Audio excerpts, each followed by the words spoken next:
Hello everyone and welcome to a national overview for the Norsca nation from my Warhammer mod for Dominion 6. I've been meaning to do more of these national overviews for nations within the mod for quite a while. I hadn't really gotten around to it, but hopefully I'll be able to crank out a few here. But at least you're getting this one. This is Norsca. So in these national overviews, what I tend to do is give a brief introduction to the nation, talk about their troops, talk about their commanders, talk about any heroes, summons, special troops, and spawns that they get, and then talk about any national mechanics they have, and potentially some kind of ideas for pretenders that you might do. Very, very briefly touching on pretenders. I don't really go into very much depth in how you should be playing the nation. This is really just an introduction to it. So before I talked about the troops, just to read out the summary of the nation, just talk a little bit about their national features. Norsca, the warriors of Chaos Undivided. The mountainous and icy land of Norsca lies to the north of the Empire across the Sea of Claws, though it casts a shadow across the old world and beyond. It is a land of hardship and violence, prowled by great beasts mutated by exposure to the energies that constantly radiate from the chaos realms of the North Pole, but there is no land the Norscans would rather call home. To a Norscan, a life of violence and hardship is simply the norm, and it is well known that the men of the southern realms are weak and follow false gods precisely because they have not had to earn their life through struggle as a Norscan does. The Norscan tribes follow the way of the warrior, the raider, the champion. They take what they will from those who do not deserve to have it, and strive constantly to prove themselves in the eyes of the ruinous powers. Norscans recognize chaos as having four aspects, but they do not worship Slanesh, Khorne, Nurgle, or Tzeentch. They instead pay tribute to Chaos Undivided exclusively, an oddity which has earned them alliances with the Dragon Ogres and a close relationship with the Everchosen throughout history. Now that the time of awakening has come, the Norscans are ready to fill their feared longships with hardened warriors, unleash the beasts of war, and descend upon the realms of lesser mortals as a storm of destruction. So their race is hardened humans with partial cold resistance and beasts of chaos, and they prefer cold scales too. Their military is made of strong infantry with a few ranged weapons. Some troops and commanders can earn promotion. We'll talk about that as we go along. The magic they have access to is water, nature, death, air, blood, and fire. Their priests are average but can perform blood sacrifice.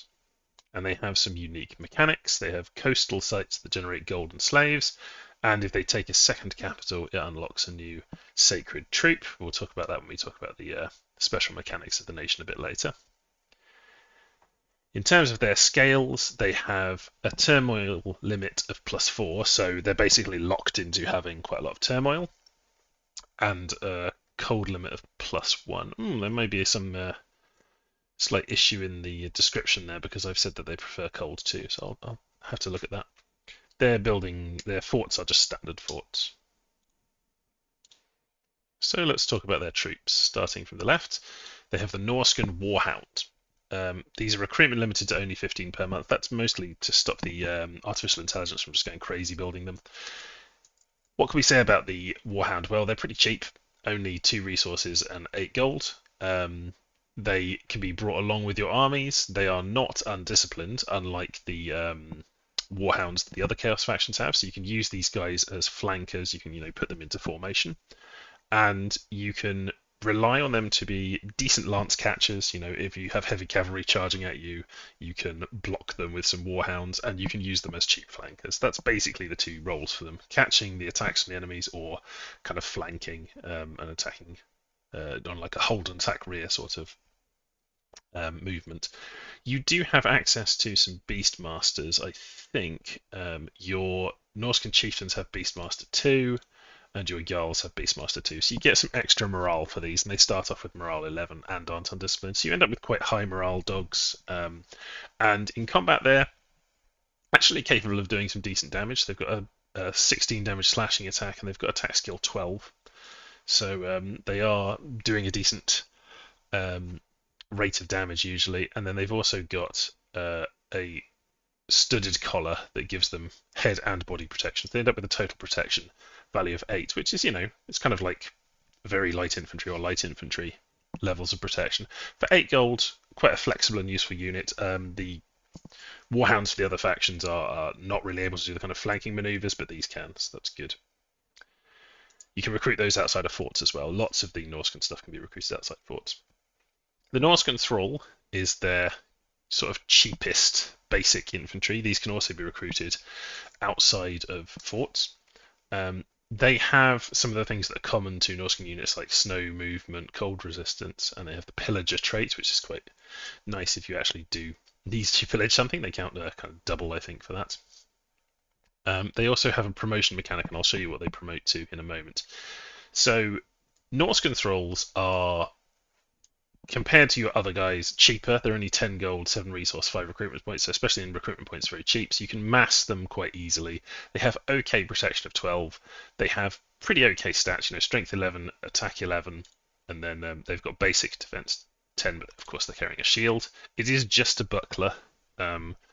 What you really want these guys to do is just act in the kind of giving you bodies kind of way. So they're giving you siege strength, patrol strength, things like that. They're not very expensive. They're quite good for their cost. For 10 gold, you're getting somebody who has better than average stats, because Norscans are just a bit more kind of warlike and tougher than other races of humans in the Dominions world, and certainly the Warhammer world. They aren't really capable of doing that much damage because their spears are quite low damage, even with a little bit extra strength. But they can kind of hold okay, and they just sort of fill up places when you just need bodies to fill up space.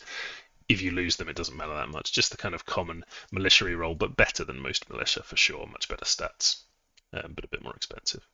So when they do get promoted, they turn into a bondsman, an axe and shield infantry, and they're roughly equivalent to a warrior. In order to promote, they need 40 experience, which hard for thralls to reach 40 experience, but if you have them around for a while doing stuff, patrolling or just making up the numbers in an army that's winning lots of battles, you can get there, and then you get bondsman instead. And I will show you now what a bondsman is. So we've got this site that shows you the troop promotions, and here is the bondsman. So bondsmen have better stats, better equipment, protection 13. They have a real shield, the Norscan special heavy shield, in fact, which is superior to a regular shield. It's got more protection. I think it's got more parry. I can't recall. Do regular shields have 5 parry? Well, it's certainly got more protection at least. So they're a bit tougher. They end up with a higher effective defense skill because of that, and they have an axe which hits a lot harder. So it was 14 damage with the spear, and they'll go up to 20 damage with the axe. Bondsmen can't then get promoted, but it's a nice bonus if you can get a bunch of thralls promoted to bondsmen. Then moving on to the Norscan warrior. So again, this is another one that can be recruited. Oh, sorry, we've skipped over the hunter. The hunter can also be recruited outside of forts. Norscan hunters are javelin units, but rather than the, I think it's 2 ammo javelins that most things have in vanilla Dominions, they have 2 ammunition, but they have a harpooning effect. So they're similar to the Atlantean, the late Atlantis harpoon seal hunters, I think they're called, where you get this kind of net effect if you do manage to damage with the harpoon. So they're better than most javelineers because of that. They also come with swimming, which can be useful for crossing over rivers if you've got a commander that can cross over and lead them. And just generally good stats. They can do okay in melee. They're kind of like thrall level. They've got the same amount of protection, and they've got similar stats to a thrall. So they can handle themselves in melee, but they're really there to throw those harpoons. You don't have many ranged units. This is basically your only one, the Norscan Hunters. They are cheap in terms of resources as well, should be said. Same as the Thrall. But yeah, they don't get promoted ever. Oh, the other thing they offer you is a supply bonus. So if you are going into lands that have low supplies, these guys do give you a bonus, which basically means they feed themselves. So easier to bring groups of those into low population areas. The Norscan warrior can also be recruited outside of forts. Unlike some of the other Chaos Marauders, you don't get a random equipment when you recruit them. You always get the same ones because they form this shield wall that's kind of the main fighting technique of the Norscans. They have very good stats. Strength 12, attack 11, 12 hit points. These are all good. 13 protection's okay. It's kind of medium infantry or low medium infantry, I would say. They have these excellent shields, the heavy shields, which again are better than a regular shield. Which keep them alive, and they hit fairly hard with the axes. They're very similar, obviously, to the bondsmen that the thralls get promoted into, but Norscan warriors can get promoted. So if they get to 30 experience, then you get promoted to a Huskarl. So you keep your experience, I believe, with this promotion. I should make that clearer in the description, but you keep your experience, I think, with this one, you turn into a Huskarl. So let's have a quick look at the Huskarl. So Huskarls have much better protection.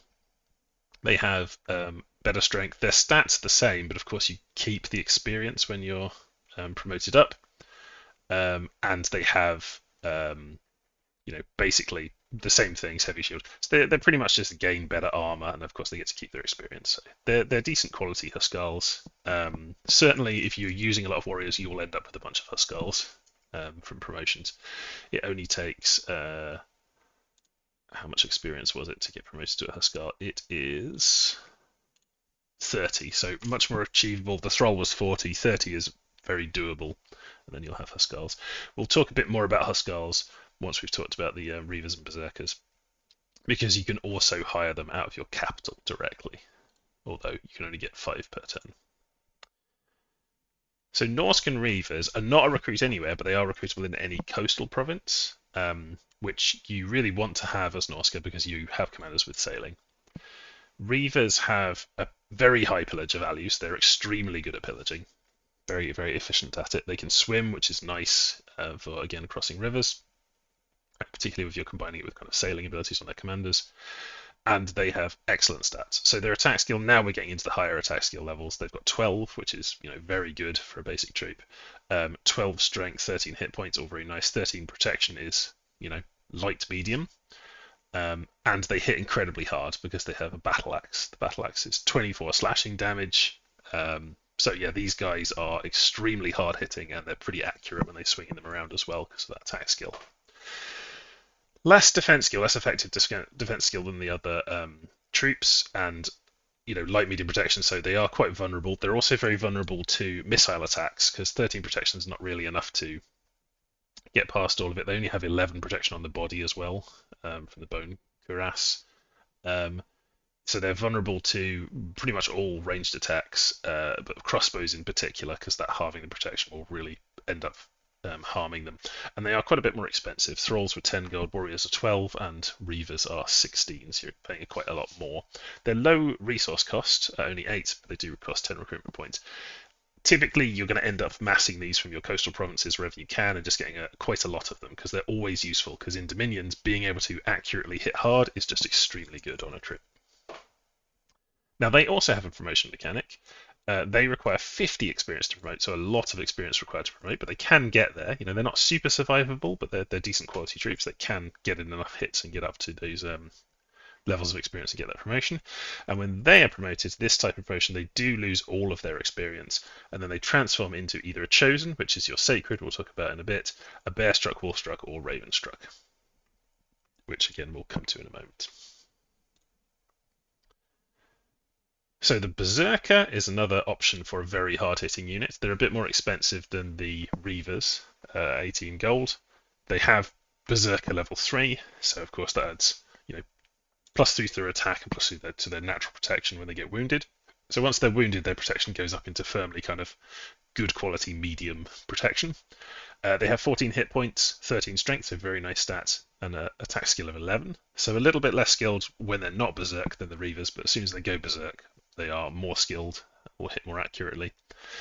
And they have 2 attacks. 2 attacks is always very strong in Dominions, and both these attacks are good hard-hitting ones. 21 damage on each of them, so these guys are real choppers that can absolutely destroy even much more expensive and elite guys can end up getting chopped down by these guys, the Berserkers. They also have extra magic resistance. This is a Norscan specific thing for their Berserkers. They've just got some extra magic resistance, which is very useful. They cannot get promoted, unlike the Reavers, Warriors, and Thralls, so that's something to bear in mind, but of course, they remain very useful units. They're not really so much something for expansion because of their slightly higher resource cost and recruitment point cost, and because you don't typically want a unit that just hits hard and hits a lot for expansion, but in wars with other players, having Berserk is really useful. Having their very high morale, being able to hit very accurately, it's very, very strong, especially if they've got buffs on them. So the Huskarl, which is the promoted form of the warrior. So when you get promoted from a warrior, that takes 30 experience. You turn into a Huskarl, get this better equipment, And then you have another promotion which is available at 60, so that's another 10 experience on top of what the Reavers required for their promotion. But it's the same type of promotion that the Reavers get. You lose all of your experience and you transform into either a chosen Bearstruck, Wolfstruck, or Ravenstruck, which we'll come back to. You can get these at a limited rate in your capital, only 5 per turn and only from your capital, so you will get some Huskarls probably. If you have the resources to spare, then they are worth getting.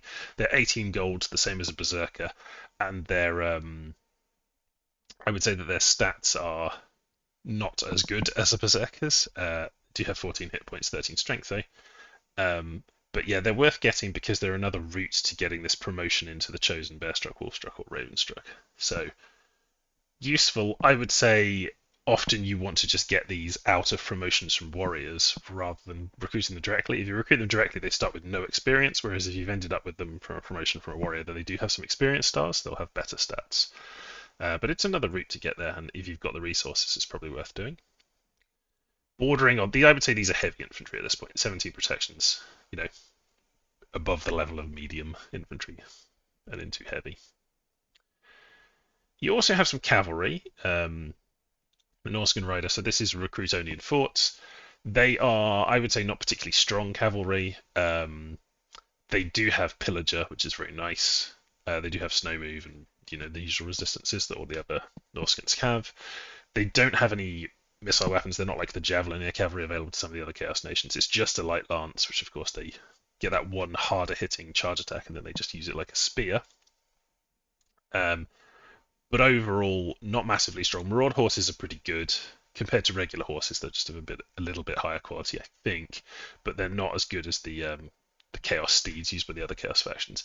If you do need cavalry, then they can do the trick. They're not very expensive. They are light cavalry, only 11 protection. They're only 25 gold, 12 resources, 22 recruitment points. Just get small amounts of these, I would say. They're not something where you would just use them for expansion like you might for some of the Chaos factions, particularly like the Slanesh Marauder Cavalry are really good. Norscan Riders are just not as good as those. It's just not really something the Norscans are particularly good at, but it's there if you need it. So moving on to their kind of more special infantry, we have the Norscan Ogre. You can only get 5 of these per turn. You can get them from any fort. And they're quite expensive in terms of resources and gold. So you're paying a significant price for these guys. 41 resources is not to be sniffed at. But what you get here is an absolute unit in combat. So very low defense skill, but very, very hard hitting. The big Ogre Chopper, I mean, we're talking now 29 damage. This is in the realm of being able to hit things that have very high protection. So a way of like breaking into stuff that's, single combatants, which have really pumped their protection up very high. These guys can hit hard enough to break through that. You could also do that with the Berserkers, but not so much the Reavers, but you have a lot of access to very hard-hitting units. They have 2 attacks per square. They got this one big attack with the chopper, and they also have the smash for 15 damage, which is, not to be sniffed at. It's kind of like a hoof attack on a cavalry. The way I like to use Norscan Ogres is as bodyguards, and they do have a bodyguard rating. I'll usually just get some and put them to protect my kind of chieftains and jarls and things, go alongside them. I find them very useful for that. Keeps them from being, because they're quite fast. Combat speed 14 is faster than the combat speed we've got on most of our troops. For instance, the shield wall of warriors has only got combat speed 10. So combat speed 14 is slower, combat speed 14 is faster, so they would run ahead if you just put them in your main line. You can use them to kind of flank and stuff, but I like to put them guarding the commanders so I can control a bit more where they go and have the commanders do fighting supported by ogres. They're quite expensive. They're a little bit of a luxury, but yeah. Can you really argue with 17 protection, 30 hit points? I mean, they are tough, tough, tough. The Chaos Troll is in a somewhat similar position, but it has quite a few extra disadvantages before we talk about what's good about it. So compared to the Ogre, obviously way less in terms of resource cost, which is important. You can get them early on, or if you're very starved on resources, they're a good gold sink. They are way less protection. They've only got 10 protection. It's enough to kind of keep them alive against very light attacks, spears, short bows, things like that, but anything that hits hard will get them eventually. They will take a lot of damage. They are large, size 5. The Ogre is also size 5, yeah, so you can fit 2 of them to a square, but yeah, worth remembering they're big, and so they'll just end up taking more attacks in general than other units. But they do have a very large number of attacks they can output. Worth knowing that they are undisciplined. You don't have a tight rein commander to make them not undisciplined, so you won't be able to give them orders. So the way I tend to use Chaos Trolls is I'll kind of put them at the back of my formation and they'll just run in while everything else is fighting and just start chopping up things and vomiting on it. But they are expensive and somewhat fragile. Of course, being a troll, they have regeneration, they have vulnerability to fire and vulnerability to acid. I'm not actually sure about the lore of that. I might need to check on that. Should they have vulnerability to acid? That's more of a D&D thing about trolls, I think, than a Warhammer thing. Because in Warhammer, trolls throw up acid, so maybe they shouldn't be susceptible to it. But it's not going to come up very often anyway. They have recuperation, of course, because they're excellent regeneration. And they just have all these attacks.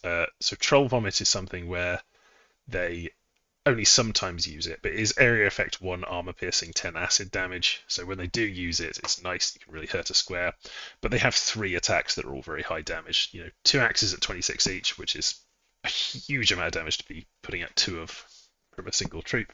But then also their bite does 20 damage, so that's 3 like powerful damaging attacks that can take out even pretty heavily armored things. You can only get 3 of them a turn.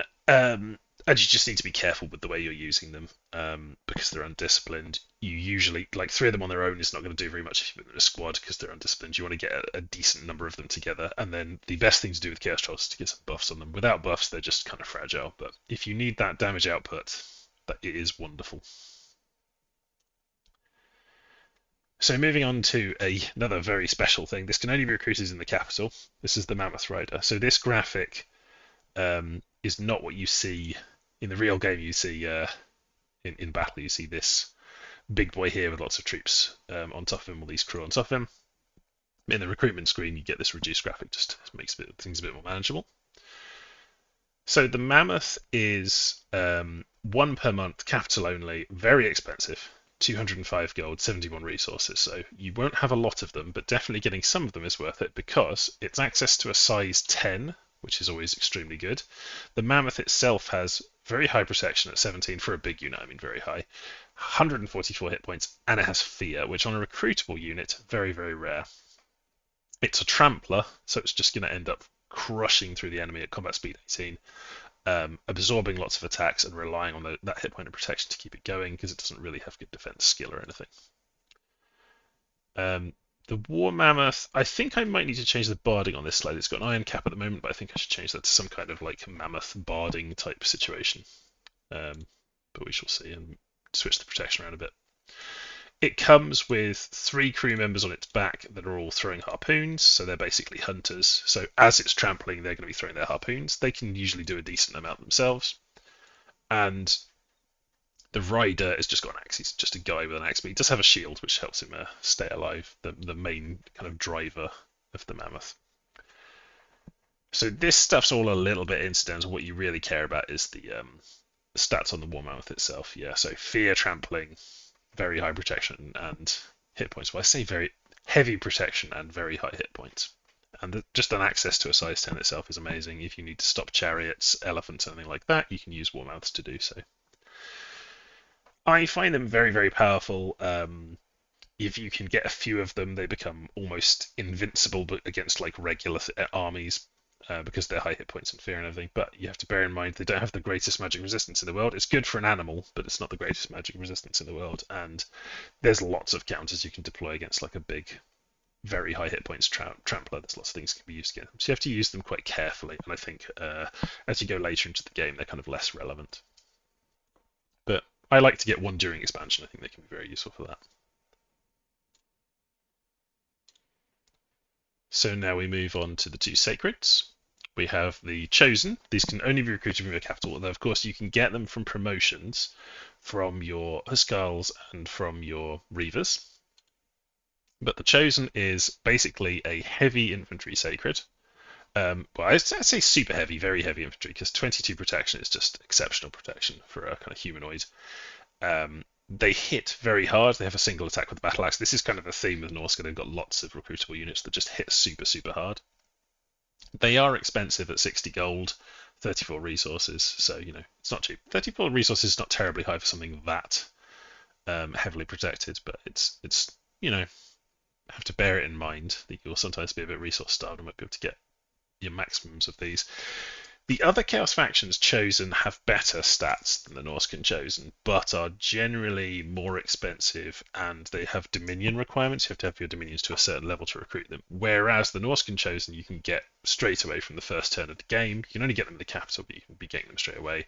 And obviously, with these stats, so we've got high attack skill, we've got good magic resistance and morale, high protection, decent hit points. They take a variety of blesses very well, things that can help them stay alive, keep their fatigue from getting too high. I wouldn't really bother with defense too much because they've already got quite poor defense. You could boost that up, but things that boost their attack are nice. Things that give them more survivability, and things that just allow them to hit even harder, and they'll just annihilate enemy sacreds and things because they're high attack and they're an attack 14 rating on a 25 damage attack on a sacred is a very useful thing to have available. They will just absolutely dumpster most enemy troops. It takes very elite things to be able to fight them because they're high protection and great stats. But of course, expensive. 60 gold for an infantry. Things like chariots and stuff will end up just trampling over them and killing them off because they're lower defense and they don't have such high protection they can just ignore being trampled. They do have their vulnerabilities, so you have to be somewhat careful with them. But yeah, very strong unit. Now, I'm going to talk about the Dragon Ogres. You can also recruit these from your capital, so these are both cap only. The Dragon Ogre is also a sacred.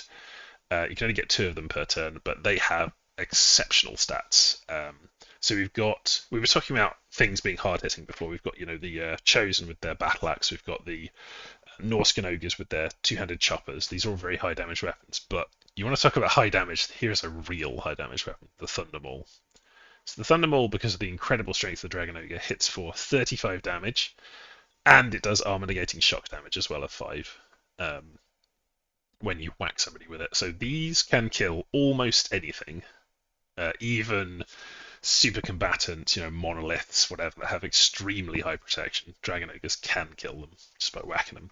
They also have a claws attack, which has 2 attacks built into it. They can't separate them to 2 different targets, but they can attack one target twice with the claws. So, in effect, 3 attacks from each of these coming out. And 20 damage is also, again, capable of killing most things. It's not in the super high range, but 20 damage is good. Dragon Ogres have very high protection of 20. They have 55 hit points each, so they're very, very tough. And they have good attack skill, 12. Thunder Maul swinging at 12 attack. The defense, again, it was just okay, but yeah, high morale, high magic resistance. Worth noting that these are one of the very few sacreds that take 2 holy points to recruit, in addition to being recruitment limited. So if you are getting these from your capital, particularly if you're getting 2 per turn, you're not really going to be getting chosen. So if you're going for a bless, you kind of want to pick one that you either go one way or the other and make that decision, or I guess you could get a bless that works on both. But these will severely limit how many chosen you're getting if you're getting Dragon Ogres. A couple of unique features to them. They have almost total shock immunity, 20 shock resistance. They also have storm power. So if you do have a situation where you manage to get a storm up, they get an extra +1 to a bunch of their stats from that, because Dragon Ogres love storms. Having something like this available as a recruitable, again, having a size 8 at all as a recruitable is really cool, and having something that can hit incredibly hard is really cool. But yeah, 160 gold each. So if you're doing 2 of these a turn, you're spending a significant amount of your income each turn just on having these sacreds. And they have vulnerabilities like any troops do. So you then have a couple of terrain limited troops, the Fimir. So the Fimir shell is 40 gold, so very similar to the Ogre, 40 gold, 41 resources. This is 40 gold, 4 resources. So if you are looking to just spend your gold and you don't care so much, you're restricted by resources and you just need to spend gold, the Fimir are more attractive than the Ogres potentially in that sense. They have 2 really strong attacks. Again, we've got this theme of Norscan units hitting incredibly hard. We have a 30 damage blunt and piercing and 21 damage blunt and piercing 2 attacks for each of them. They are slaves. They get halved upkeep, so they have the upkeep of 20 gold units, which is nice. A couple of other things that are unique about the Fimir is that they are poison resistant, good cold resistant, and capable of going underwater. They're poor amphibians, but if you need to get underwater, you can use Fimir to do it. They have swimming, so they can cross rivers, which is very nice. They could do that anyway because poor amphibian, but having swimming is nice. Reduces the penalties for fighting underwater. And they are stealthy. So that is not something that's available on any of your other troops. Having stealthy raiding forces is useful. I don't know that I would necessarily use these to raid because they're not that good against province defense because of their fairly low protection, only 10 protection. But they can beat some stuff up. They're 2 attacks. And they're fairly tough, 28 hit points. Not as tough as the Norscan Ogre at 30, but tough. Not as tough as the Chaos Troll either. I guess they're quite similar to Chaos Trolls, like high output, more fragile, 10 protection and lower resource cost. But yeah, can recruit in all swamps. You don't need a fort to do them. And the fact that they're stealthy is very appealing.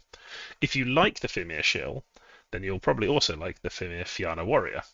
So the Shell has 17 strength, attack 11, defense 9, 28 hit points. The Fianna Warrior has 30 hit points, higher strength, higher attack skill. So it's just an upgraded version, basically. It also has, crucially, much, much, much better protection. So we've gone from 10 protection to 21, but you have to pay the resources because it is obviously wearing all this heavy armor. It has an even harder hitting weapon. The battle axe hits for 31 instead of 30. I think that's just because of its higher strength, but it's slashing instead. So again, really hard hitting, 2 attacks for each of them. And these guys are much, much tougher, much more survivable. So the Fianna Warrior definitely preferred over the Shell, but you can see the Shell resource cost is just way lower. This is also not a slave, so you don't get the halved upkeep cost. But yeah, generally better stats. It's also stealthy. Being able to get stealthy, I would call these like super heavy elite infantry, and you can stealth around with them. Very, very effective, but they are 50 gold each. 50 gold is very expensive, even if this is a very good unit. And they don't have great, like, crossbows and things will take them out because they don't have shields. Their defense skill is somewhat low, so if your enemy has a bunch of stuff that hits hard, then they can just get chopped up by that and not be worth the gold cost. But yeah, very very tempting to get from any swamp that you take. That's the resources to do them. So one of the things that I'll be looking at in the summons, when I'm talking about those a bit later, is the Wolf-struck, Bear-struck, and Raven-struck. But also I'm going to talk about them now because they are things that you can get promoted into instead of chosen. So there were these promotions from the Huskarl. You can turn into either chosen, Bear-struck, Wolf-struck, or Raven-struck. So you don't always turn into a chosen. Sometimes you turn into one of these other forms. So I'm just going to show those in this promotion site it shows them. So here they all are. They have a bunch of things in common. They're all sacred. They all have regeneration of different levels. Or I think they've all got regeneration 10, actually. Yeah, they've all got regeneration 10. I believe they all have stealth. Does the Bear-struck have stealth? No, the Bear-struck doesn't have stealth. So the Bear-struck doesn't have stealth, but the Wolf-struck and Raven-struck do. They all have a certain level of invulnerability. So the Raven-struck's got 13. So if the enemy has magic weapons, they only have 6 protection and will suffer a lot. Bear-struck, invulnerable 13, has 8 protection if they do have magic weapons, and Wolf-struck has 7 protection if they do have magic weapons, but invulnerable 13. So they've all basically got 13 protection. And a bunch of other things in common, like they have Spirit Sight and so on. Regeneration, recuperation. These guys, so I'll just go through them in turn now. The Raven-struck can be thought of as like very damaging, I guess kind of high-statted light infantry. They do only have that 13 protection, and they don't have a huge amount of hit points, only 22, but they fly, which is of course very useful for being able to like hit the backs and using them for all kinds of things, patrolling, flying over the walls to attack in those kind of situations. Lots of useful stuff you can do for flying, and they can move them around the map very fast if you get a Raven-struck leader to lead them around, or somebody else with flying. They have 3 attacks: the Talon Kick, the Claw, and the Beak. And the Talon Kick is a magic attack. So a lot of attack output from them. They're just kind of fragile. Only 22 hit points and only 13 protection, or if they have magic weapons, only 6. The rest of their stats are amazing. High attack skill, high defense skill, very fast, high morale, high magic resistance, very high magic resistance. So they're really good. Unlike the other Chaos factions, where like if you're getting promoted and you fail to get a chosen, you get a spawn. You might just go, oh, you're not very fond of the spawns. Like they're okay, but they're not amazing. I would say the Norscan version of the spawns, the Struck, are in general much better. You can do a lot more with them. They're not. They are sacred for one thing. So if you've got a bless that works well with these guys, they can be amazing for that. But yeah, having stealth is good. You can use them in combination with the Familiar because of that. In stealthing raiding groups, and just lots of stat stabilities. And a magic attack is always very nice to have. I don't know if they should have a magic attack. I'm gonna have to look into that. I'll make a note of that, whether that should be magic, because their other attacks aren't. The Bear Struck, yeah, I think looking at this, they shouldn't have a magic attack on Talon's Kick. I should change that to Talon Attack or something like that, and make that not magic. The Bear Struck are much more of a unit than the Raven Strucks. The Raven Struck were doing low amounts of damage, but lots of attacks and accurate, 13, 12. The Bear Struck, less skilled fighting, 12, 11, but their attacks hit harder. They have a lot more hit points, 42 instead of 22. They have higher natural protection as well. These guys much tankier. If you can get some buffs on them, they are the strongest out of the three in terms of just raw fighting potential. They also have Berserker 2, so once they've gone Berserk, doesn't help with their invulnerability, unfortunately, but does help with their natural protection and helps them hit a lot more often and harder, and have that unbreakable morale, and also sacred. All of these Struck cost no upkeep in gold, which is very welcome, because the Chosen are somewhat expensive. They've got the upkeep of a 30 gold unit, haven't they? Whereas these guys keep a 0 gold unit.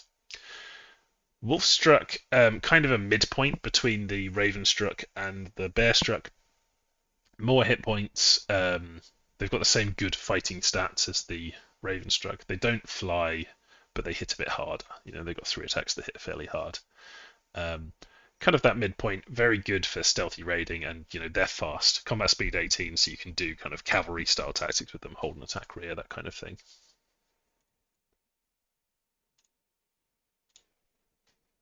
So in summary, when talking about the troops available to Norsca, I would say decent variety, very hard hitting. You've got access to some things with very high protection, very high morale, things that berserk, and you also have some stealthy options as well. So good variety, not very much in the way of missile attacks.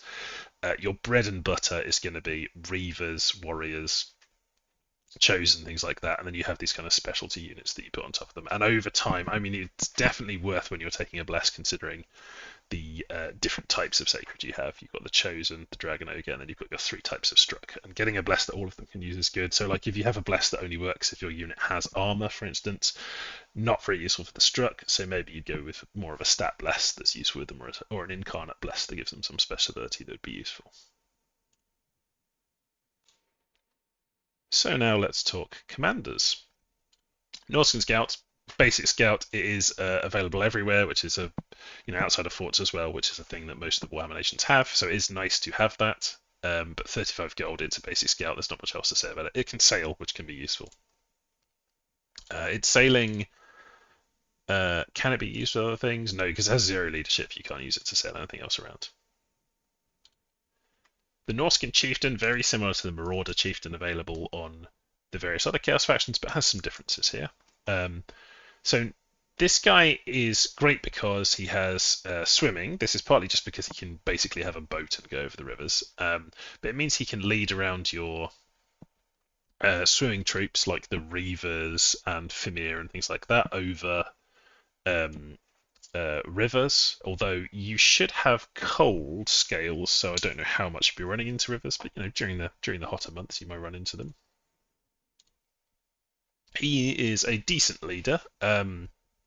He doesn't have the ability to do formations. He's only a 2-squad guy, but he's got a decent amount of leadership. It's just kind of your basic leader. He's got Beastmaster 2, so you can use him to pump up the morale on hounds. He has Tax Collector, so if you send this guy off raiding using his sailing ability, so max size force, you can't take the cavalry, ogres, trolls, dragon ogres, things like that with you. He uses a longboat, and they just don't fit on a longboat. But you can take all the infantry with you. You can hit enemy provinces, and even if they're not connected to you, which is often the case if you've sailed into an enemy province, he can still collect the tax from the province, so a very useful ability for raiding. He himself is a decent combatant, like most Warhammer military commanders. He's got a little bit of unsurroundable. He's got good stats. He's got kind of inflated hit points and magic resistance over generally. But I wouldn't rely on them to do too much. They're not quite as good as like the aspiring champions of the Chaos factions, but you can have them go like hold, and then attack and maybe fight some stuff, especially if they've got bodyguards.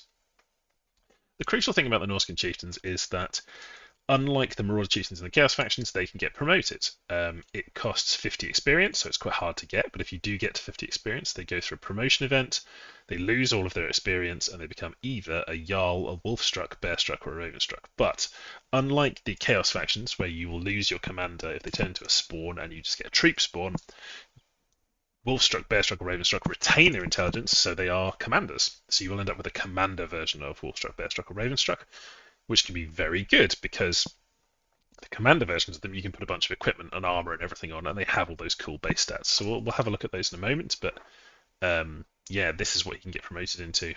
Requires 50. The Jarl is another commander we'll be looking at, of course, and all of those are sacred. He is not, but once he is promoted, he is sacred. So before we go looking at the mages, I'll just finish talking about the military commander. So one of the things you can get promoted into from the chieftain is the Jarl. He is also available to recruit in your capital, although he does require high dominion to recruit, unlike the chosen. You need 5+ to recruit the Jarl. You can think of the Jarl as being like the chieftain, but much better in every sense. So he's got the better leadership. He can do formations. He gets the extra bonus. He can do 3 squads. He can sail, and he has max size 5 because he has larger boats available to him. So he can bring trolls, ogres. He can't bring dragon ogres, but he can bring cavalry. So size 5 things with him. Generally much better stats, especially his kind of combat stats. 32 hit points, 14 attack skill, unsurroundable 2, 13 defense, including all of his stuff. Very high protection. He's basically like a chosen, and is sacred, of course. So you can use these guys to thug and do a lot of fighting. You can be much more confident when they're fighting that they'll stay alive, if you do manage to get them. And they're just generally much better leaders. Of course, they're much more expensive. It's 150 gold versus the mere 70 for the Norscan chieftain. And if you do want to recruit these rather than getting the promotions, it's 2 commander points to recruit them, not just 1. So I haven't seen people recruiting that many. I would maybe suggest recruiting some from your capital when you've got the dominion to do so, because it kind of skips that first promotion stage, which can be very handy. Now the Jarl, like the chieftain, can also get promoted. You've got this chain of going from chieftain to Jarl to king. So that's what he can get promoted into. He can, if he gets to 55 experience, hard to get to but doable, he can lose all of his experience and become either king, Wolfstruck, Bearstruck, or Ravenstruck. So again, these are Wolfstruck, Bearstruck, or Ravenstruck commanders, and they're also upgraded versions of those commanders because he's a Jarl turning into one of those things. So just a stronger thing in general. And the king is, you can think of as an upgraded Jarl. We'll look at the king in a moment, and we'll look at these forms in a moment. But of course, they're all sacred, the same as the Jarl. So if we just go and look at the commander promotions, you can see the Jarl, and you can see the king. This guy you can only get through promotions, or I think you can get them as multi-heroes as well. Very similar to a Jarl, but with better stats, better leadership, of course. Better equipment. He comes with this built-in magic weapon, the Frost-Ruined Halberd, which does this cold damage, and just having a magic weapon is very nice. It's a two-handed one. It's kind of like a two-handed weapon, but he's using it in one hand because he's also using a shield. And he comes on a bear chariot, which is just cool. So it's a big tramply chariot with tons of protection and hit points. Just crushes stuff while he slaps stuff with his Frost-Ruined Halberd. Very strong in general. Has much bigger boats available to him so that it can transport his big chariot, which is size 8, which means that it can also transport dragon ogres, because those are size 8. You can't transport a mammoth on the ship, that's still too big, but you can now do dragon ogres if you get a king. The king is also a priest, so he can bless himself and do all the other things you would expect from a priest, which can be very useful. And he also has a promotion available. So we can go from a lowly chieftain to a jarl to a king, and then the king himself can also get promoted, and like with the other Chaos factions, he can get promoted to turn into a demon prince. So I think I'll talk about the Demon Prince, when I'm talking about summons, rather than talking about it now because it's also available as a summon. But yeah, he can turn into a Demon Prince. Demon Princes are a whole other level of power, much stronger and have magic path and so on, as you will see. That's the end of the journey if you turn into the Demon Prince here. So I'll just briefly put it on the screen, but I'm going to come back to it when we talk about summons. So you can see magic, priest levels, Dominion Immortality, Fear, all the amazing stuff you get with the Demon Prince. Amazing stats, high hit points, flying, invulnerability, lots of elemental resistances. The pinnacle of what you can get through this promotions.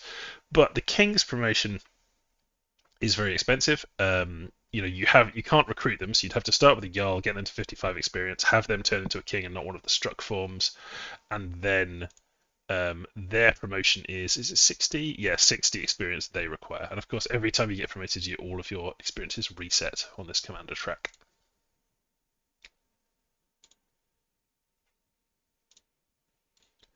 So just a couple of other military commanders I want to talk about, and then we'll move to the mages available to Norsca. So, in addition to the Jarl that you can recruit in your capital, you can also recruit a Dragon Ogre Shaggoth. So Shaggoths are the oldest and the largest and the most powerful of the Dragon Ogres. They're the leaders of the Dragon Ogres, effectively. They cost 2 sacred points, of course, being a Dragon Ogre. They cost 4 recruitment points, where the Jarl only costs 2. Of course, they're sacred. They are very similar in stats to the Dragon Ogre, but they are bigger, much bigger and stronger, and have better stats. Their leadership abilities are commensurate with their Jarl, very similar. But they don't have any sailing abilities or anything like that. So I would say overall less good at leading your troops around. You would use a Jarl or a Chieftain or a King for that. But in individual combat, very, very scary indeed. Having a sacred commander with 85 hit points, you could throw items on, very high built-in nat protection. So you can put even better armor and gear on them, but they come with really good armor and gear, including 2 thunderous axes, which hit very, very hard and have shock damage built into them, and they're magic, so 235 damage attacks with the extra shock armor negating damage, and then claws, which is 2 attacks at 25 damage, so incredible offensive output. Same things as the Dragon Ogre has, dark vision, storm power, storm immunity, shock resistance, and so on. So really, really strong, but you don't get very many of them. Because 4 recruitment points is going to take you 2 turns, and spending 4 recruitment points on something that isn't a mage or a priest, need someone to come along and bless it as well, is kind of a tall order, especially for 430 gold. But how often do you get something with these kind of abilities, equipment, and so on as a sacred commander? Very rare, and they're just very cool. The other military commander you get is the Fimir Noble. It can be recruited in all swamps. It takes 2 recruitment points, so you're not going to be able to get a lot of them unless you get a fort in a swamp. You'll be able to get a few more, but otherwise they'll take 2 turns to get from a swamp. They have excellent stats. They have great leadership abilities. They have the kind of unsurroundability, high magic resistance, good stats and things that Warhammer military commanders tend to have, including high hit points, 42, so you can thug with them to a certain extent. They come with a magic weapon similar to the King, the Frostring Battle Axe instead of the Frostring Halberd, and they come with this excellent armor and everything. So very, very useful. They also have a unique ability that you can't see in their icons, but they have the false army ability. So if they're leading your army, it makes it look like it's 30 units larger than it actually is, because they have this kind of illusion magic natural to them that they can use. They are stealthy. This is your stealthy leader, and so you can use them to lead around Wolfstruck, Ravenstruck, and Fimir. Typically, you'll be leading raiding groups of Fimir with these guys. But yeah, they're somewhat expensive at 150 gold, but I would say very much worth it because you can get them in swamps, because they're good leaders in general, because they can go underwater and lead your Fimir underwater to take over water provinces. Just generally very useful. Yeah, good stats. Have to be somewhat careful with them just because their defense skill is not that high, and they can end up getting kind of chopped up. Although they do have Unsurroundable too to help fighting lots of things at once. So that is all your non-magic commanders that you can get, and then you have 3 mages available to you. So the first is your kind of recruit them in any fort with a lab basic workhorse mage, the Norscan Shaman. Oh, sorry, I said recruit them in any fort with a lab, but they actually don't require a lab at all. You can just get them with a fort and a temple because they're sacred. So you get a lot of these guys. Not having to have the lab reduces the cost of setting up stations for making more of them. They're not great researchers. They've got inept researcher built in, but of course they are sacred, so their upkeep costs are lowered. And for 170 gold, 2 recruitment points, you do end up with a mage that can do a few things. They are water 1, nature 1, priest 1, so you would use these guys to be out there doing your blessing. And then they have a random magic skill of fire, air, earth, or death. So you can see here they're not going to end up with any of their paths being above 1, which is a big disadvantage. Norsca's workhorse mage is not particularly good at combat magic, but you do get a wide variety of different paths available to you. And of course, you need them out there to be priests, you need them to do kind of your workhorse researching, site searching, and so on. So not your main combat mage, but available in large quantities to do researching and so on at a decent cost. They can cast Moss Body, and there's a few things they can cast with these paths that are kind of useful. They do have sailing, but they can't carry very many things with them. Is that true? Hold on a second. This mage has the authority to command transport the fleet, so has full sailing, though with a lower size limit than some military leaders. Yeah, so they do have the ability to command the fleet around. So they've got low leadership, so you can't carry very many things, and they've got max size 4, but they can carry groups of raiders and stuff along with them. One step up from the Norscan Shaman is the Volva. Your kind of Thunder Witches is the way I think of them. So we've got higher priest level. We have the added Fortune Teller ability. So if you get a bunch of these in your cap, very good, or important provinces, very good for preventing bad events from going off there. You have Air 1, Nature 1, Blood 1. So we've now cracked into Blood, which is very useful to have recruitable Blood Hunter and so on. Then the random paths are Air, Death, Blood. So if you get Death, you end up with a bunch of 1s, which is obviously less exciting. But if you get Blood, Blood 2 is useful to have. Those are your main Blood searchers, and obviously a useful path for diversity. But also 1/3 of them have Air 2, so those are your kind of combat mages. Again, not amazing for the price in terms of being a combat mage. It's 320 gold, 2 recruitment points, and you are not guaranteed to get 2 in a path, and sometimes it's 2 in Blood, which is less exciting as a combat mage path. But again, doesn't require a lab, and again, has the sailing ability. They also have Adept Sacrificer, so if they're doing blood sacrifices, which you probably should be with Norsca, they actually sacrifice as if they're priest level 3 when they're sacrificing things. So it's pretty nice to have. Now you've got your capital only Fancy Mage, the Norscan Great Shaman. 4 recruitment points, it'll take you a couple of turns to do. 430 gold, so pretty expensive. But you can see immediately, guaranteed 2s in paths is an exciting thing for Norsca that had this problem of not being able to get enough level 1 in various paths. So we've got 2 water, 2 nature, and then we can get 2 air, 2 fire, 2 death. So these are your ways of getting to death 2 and fire 2, which you can't otherwise do. It's kind of difficult to do that. Obviously, this is a 1 in 12 chance of getting fire 2, 1 in 12 chance of getting air 2, 1 in 12 chance of getting death 2. You will get some of them that have that single earth path as well to mix, forget your cross paths with these. But yeah, you want to get as many of these as possible because they're your battle mages, basically. You will note that you don't get the priest level 3 here, it's just priest level 2. You have no recruitable priest level 3. But that's okay, you can use your profit for that. And then you have sailing, and it has max size 5, so you can bring ogres, trolls, Fimir if you wanted to, cavalry, those sorts of things. Not very high leadership value though. But yeah, these guys, you just need to get as many of as possible, which is one of the reasons that you might not end up getting very many dragon ogres or Jarls. Sometimes you probably will, but you just have to bear in mind whenever possible you need to be getting Norscan Great Shamans. In general, Norsca are not a very strong nation magically, but they do have that Demon Prince of Chaos Undivided, which we'll look at shortly. So now that we've talked about the recruitable commanders, let's talk about the spells that are available for Norsca and their summons in particular. So going to Conjuration first. Once you get to level 3, you get Murder of Ravenstruck, Sloth of Bearstruck, and Pack of Wolfstruck available. Each of these costs 7 gems. The Bearstruck and Wolfstruck are nature, so you would be using your Great Shaman to cast those, and Ravenstruck is 2 air, so it's the Great Shaman or the Volva you'd be using to cast those. For 7 gems, you get 5 of the particular struck type. So they're the same ones we've seen before, Sacred, Ravenstruck, Flying, kind of Uber Light Infantry, Bearstruck, Uber Heavy Infantry, and Wolfstruck, Uber Stealthy, Medium Infantry.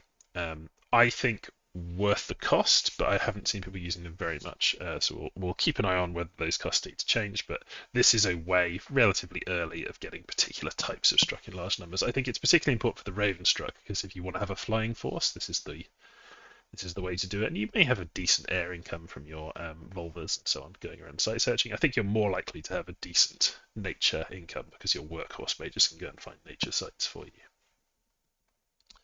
Moving up 1 level to Level 4, you get Entice Feral Manticore, which summons up a single undisciplined Feral Manticore troop.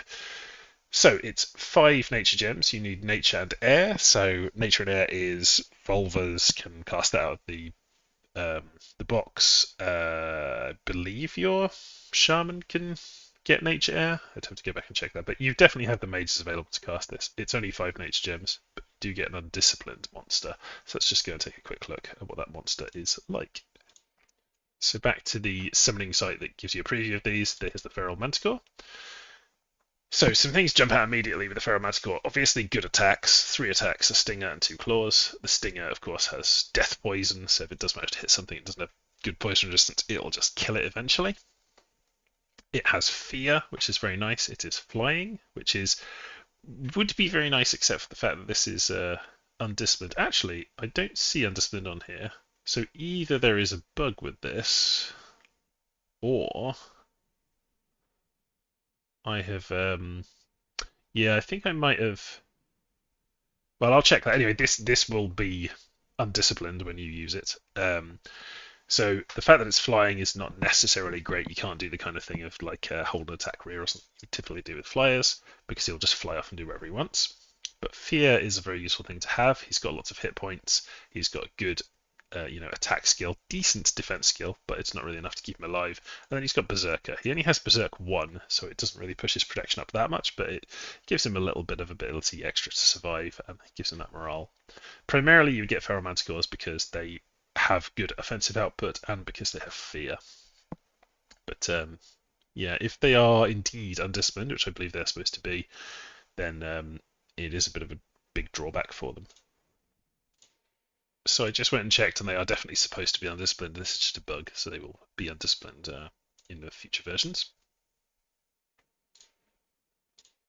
So going back to the list of spells, in Conjuration at level 5, so 1 above the ability to get the Feral Manticore, you can contact a Manticore Lord. So this requires Air 2 Nature 1, so you can do it with a Volva, you can do it with a Great Shaman in theory.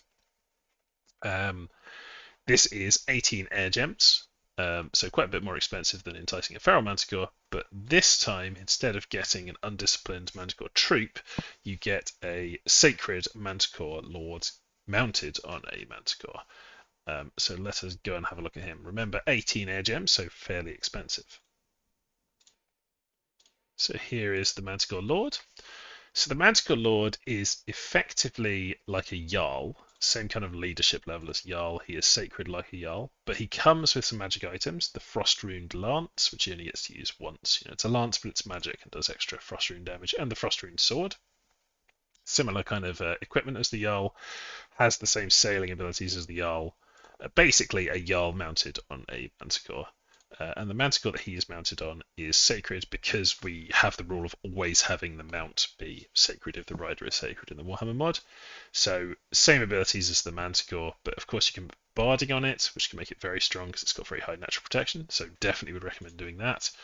It still has the fear and the other abilities that use all the good damage output, and it gives this guy the ability to fly around. So now you've got a leader who's available for flying around leading your Ravenstruck.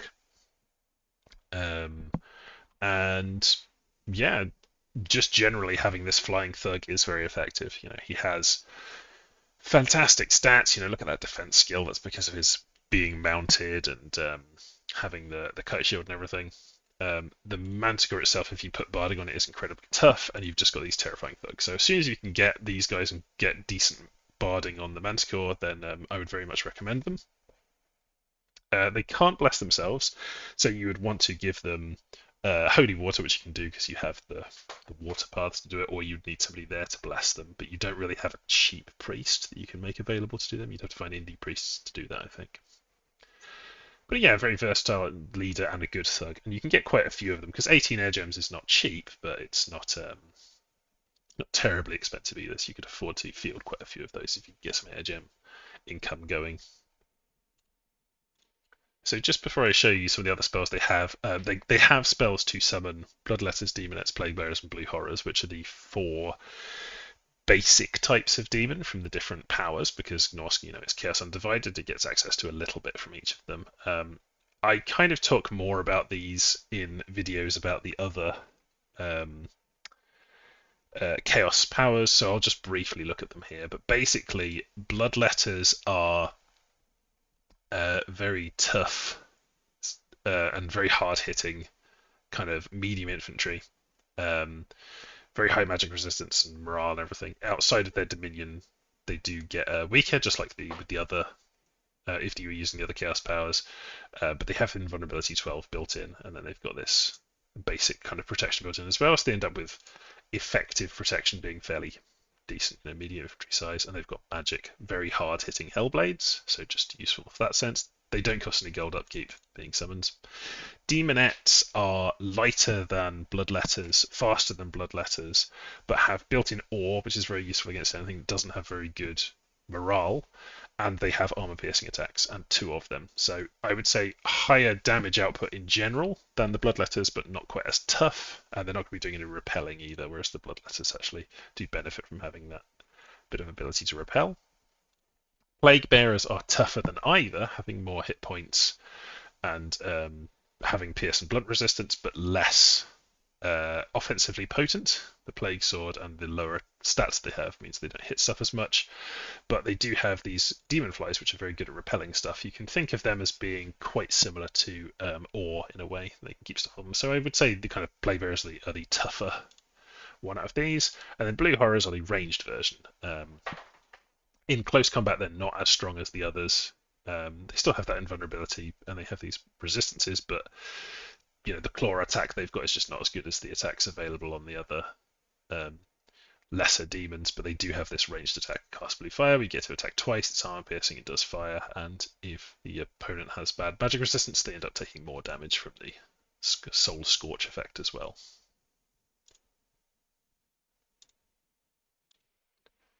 All these summons of the Chaos demons, the lesser demons, are in Blood Magic, and they're at level 4. So you can see Bloodletters, Demonettes, Plaguebearers, and Blue Horrors. The reason for the very different costs in these is that they give you different numbers. Bloodletters give you 8 for 38 Blood Slaves. Demonettes give you 6 for 29. Plaguebearers 7 for 27. And Tzeentch's Summon Blue Horrors is 9 for 38. So different costs, the demons are differently powerful and you get different numbers of them. They're all Blood 2, so you'll need Volvers to do these basically, or Demon Princes possibly. Now, the only other spell you have for summons, the national spell you have, is in Blood Magic, and it's at level 6, so fairly high up. Level 6 is when you start to get into some serious expenses. So same level as Bind Ice Devil. More expensive than Bind Ice Devil, we have for 111, Contact Demon Prince of Chaos Undivided. It's a bit too long, so it's cut off there. I might change that slightly so that it's not cut off. So this is 1, 2, 3, 4, 5 blood. So you could empower and use boosters and things to get your Volva up to it, or you could use your Pretender to do it. But you certainly will have had to go quite a lot into blood in order to get to this spell. And you get a single Chaos Demon Prince, and they look like this. So the Demon Prince, so for 111, which is not massively high, if you've got a good blood economy, you can get several of these guys. You get 2 water, 2 death, so there's a fair few good buffs you can use on yourself in there, and 2 blood magic.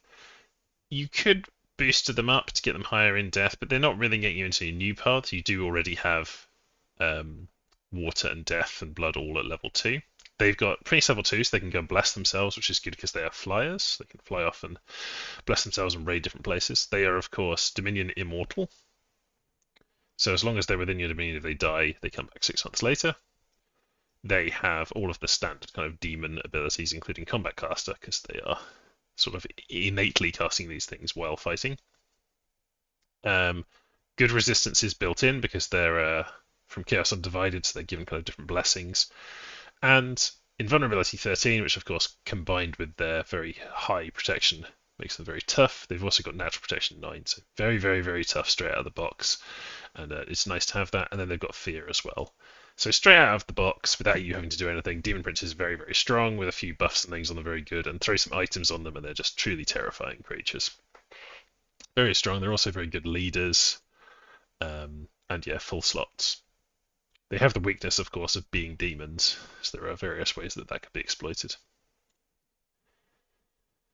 So that is your summons. If you're going into a blood economy, you get to do these lesser ones and eventually end up doing demon princes. Of course, you can get the demon princes eventually by getting your chieftain, jarl, king, demon prince promotion train, but it is difficult to get all the way up there and do that. Manticore lords much more achievable early on as thugs, and of course you've got these, which are nature and air gems, and the Manticore Lord, which is air gems, and then you've got blood separate from those. So 2 different paths to go down. That is all of your summons, national spells, troops, and commanders. So let's just take a quick look at the heroes that you get. So firstly, with all the Warhammer nations, you've got multi-heroes that are based on your luck scale, and then independent of your luck scale, just with fixed chances of turning up, you've got your unique heroes. So first, multi-heroes, you could get a Manticore Lord. We've seen them very useful to have those early on for a multi-hero, so luck scale's kind of nice for that. The Great Shaman, always good to have some additional Great Shaman. The King, of course, this puts you quite high up in the promotion chain already. These guys can do a bunch of stuff and then get to 60 and get promoted to a Demon Prince, which is very exciting. And the Dragon Ogre Shaggoth, which of course is 4 kind of points as well and expensive and takes to holy points. So getting any of these as multi-heroes is very nice. I don't think you'd be upset with any of them. Probably the best one to get, the Manticore Lord and the Norscan King are probably the best 2 to get. The Shaggoth and the Great Shaman is slightly less exciting to get. Then your luck independent unique heroes. You've got Wulfric the Wanderer, who is basically a very powerful Jarl, is how I would describe him. But he comes with, so typical Jarl type stats, he has a flame sword built in, he's got very nice stats in general. He comes with an item that makes him extremely useful. The item he has is Seafang, and Seafang grants flying to basically as big an army as he can lead. So all the troops he leads are given strategic flying and can fly on the map. And yeah, it's functionally identical to the flying ship artifact, so it's extremely useful to get that. He basically has a enchanted boat that can take him anywhere and his army anywhere they need to go, so you can just fly an army around with him. So he's very useful to get, and you want to put items on him to increase his leadership, so you can get lots and lots of troops flying around with him. Very useful. You've got Wintertooth, who is the Throg, who is the Wintertooth. Throg is the king of the trolls. He is a troll that's been granted unnatural intelligence by Chaos, and as such, he's a very good leader, and he has a very useful ability. He has Tight Rein. Tight Rein means that undisciplined stuff under his command can be given orders as if they weren't undisciplined. So you can use him to lead armies of trolls, and the trolls can then be given orders. And you can use it with a few other undisciplined things like the Feral Manticore and various undisciplined vanilla summons and things. He's also quite a tough personal combatant. He's got very high built-in protection, regeneration, so if you put some armor and things on him, he's pretty good. He doesn't come with any armor to begin with. I should give him just some basic rags or something, probably. Then we have Crom the Conqueror. So Crom the Conqueror was one of the most powerful Chaos Lords that Archaon defeated, and he was so impressed by him that he basically gave him a job as his second in command. So he's the second in command to Archaon, who's of course the greatest of all the Chaos Lords. He's the Ever-Chosen. Crom Crom the Conqueror is incredibly powerful individual combatant, very amazing stats. Obviously, attack skill 17, defense skill 20, and he's got these nice magic weapons he comes with as a standard. He is blessed and a dominion spreader, so he's always blessed and spreads dominion like a prophet does, but doesn't have holy levels. He's got recuperation. He's got various blessings of chaos undivided, so he's got cold resistance, things like poison resistance rather, and he's got very high unsurroundable because he's such a skilled fighter. He's also able to use a shield, well a magic shield in this case, the Black Steel Kite shield, and 2 weapons at the same time because he's kind of capable of doing all of that in the Warhammer Fantasy Battles tabletop game. He can basically fight with shield and 2 weapons at the same time because he's a master of all weapons. He's also automatically joined each month by 1 Warrior of Chaos Undivided, which I will show in a minute because it's part of the kind of unique mechanics of the nation when I talk about the gem income and unique mechanics. So a very nice one to have. And then you've got Sail the Fatalist, the Twisted Seer. Sail the Fatalist is a really good mage. He's got very, very broad paths, and he's got a bunch of paths that you don't normally have. So Astral you don't have, and Glamour you don't have, and he has 2 in each of those, so that's very good. He also has Fortune Teller, which is nice, but you've already got that available as a recruitable mage. His stats are pretty decent, and he comes with a couple of magic items, Spawn Staff, and a Mind Blast ability. The crucial thing about... Oh, and he's missing a helmet. I should make sure he has a helmet. Let me do that now, actually. Okay, that's added for the next version, so he will have a helmet. Interesting thing with Sail is every turn, each of the Ruinous Powers has an independent 2% chance to send heralds to try and assassinate him, except Khorne particularly hates him, so has a 4% chance. So each turn you've got independently 2% chance a Nurgle herald tries to kill him, 2% chance a Slaanesh herald tries to kill him, 2% chance a Tzeentch herald tries to kill him, and then a 4% chance a Khorne herald tries to kill him. So if you get Sail, you should immediately put some tough bodyguards on him because the Ruinous Powers are going to constantly try and kill him because he is burned every single bridge imaginable with them and caused all kinds of trouble. So they do enjoy trying to kill him. So that's all your heroes. So the next things to go into are the gem income that you start with. So you start with a Chaos Monolith, which gives you 2 nature, 1 death, and the Great Hall that gives you 1 water, 1 fire. So a varied selection of gems that kind of fit the paths of your mages.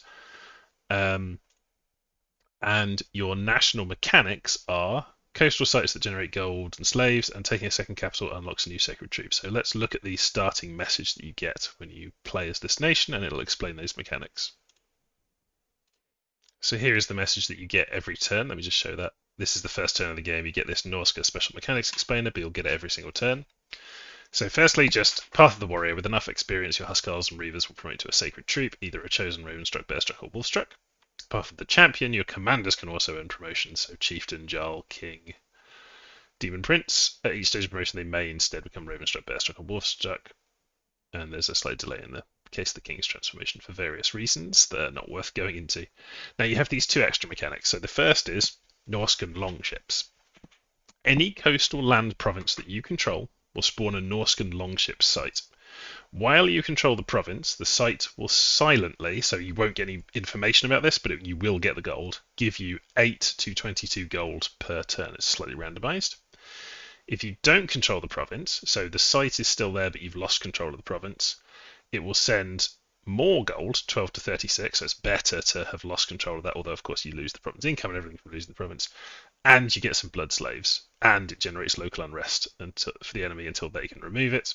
If it gets to particularly high unrest, it may also be attacked by Reavers attempting to reclaim the province for you. So, coastal provinces for Norsca are really good. Get as many coastal provinces as you can because you get extra gold, and even if the enemy takes them, you lose control of them. So, imagine you attack an enemy coastline, you take some provinces off them with raiders, and then you sail away or sail to some other provinces. If they take them back, that site keeps sending you money still, and causes unrest, and sends you blood slaves because they're kind of capturing and enslaving the people who've retaken the province. They will eventually be able to get rid of it by using their own methods, but if the unrest there gets very high, then some Reavers might take it back for you. So basically, play around on the coasts. The second mechanic is Archaon's Favour. The first time that you fully control an enemy capital, and have Dominion there, a site will spawn, allowing you to recruit Warriors of Chaos Undivided and the Swords of Chaos, Archaon's elite sacred knights and warriors. So Norsca very incentivized to getting control of an enemy capital as soon as possible, because rather than making Norscan Chosen, you can start making Warriors of Chaos Undivided and the Swords of Chaos, and they are both extremely good, and I will show you those now. So these two special troops appear in the it's in Norsca. Oh, it's Everchosen's favour. There's a special site you get. There's a preview site if you look at your national overview, and you can see these here. So you get Warriors of Chaos Undivided. You can recruit, and these are basically Chaos Warriors, so really good stats, better than the stats of like the Huskars and the Chosen of Norsca. And they have they have the ability that when they're promoted, so they get promoted at 50 experience, they will lose all of their XP and transform into a Sword of Chaos Warrior. So they never turn into a spawn. If you manage to keep these guys around, and they are very, very strong units. You can see, 13 attack skill, 13 defense skill, decent damage, really high protection, magic resistance, morale. They've got everything going for them. If they get to 50 experience, they get promoted and turn into a Sword of Chaos Warrior. So you can recruit these from the first enemy capital you take over from a site, and then you can recruit also Sword of Chaos Warriors. These guys are sacred.